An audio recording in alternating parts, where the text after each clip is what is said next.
Assalamu Walaikum. Hello friends, how are you? Welcome back to my another video. In this video, I am going to show you how to add denim texture background in Microsoft Publisher. Let's get started.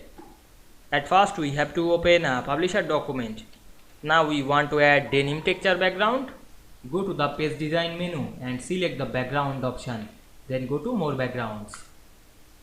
Then we can see here open a window, then we select the picture or texture field, then go to the texture and we can see here many texture. Now we find and select the denim picture, here the denim, and we select it, then click OK. Now we can see we add denim texture background this publisher document very easily. I hope you enjoyed the video. Please like, comment, share and subscribe my channel. Thanks for watching.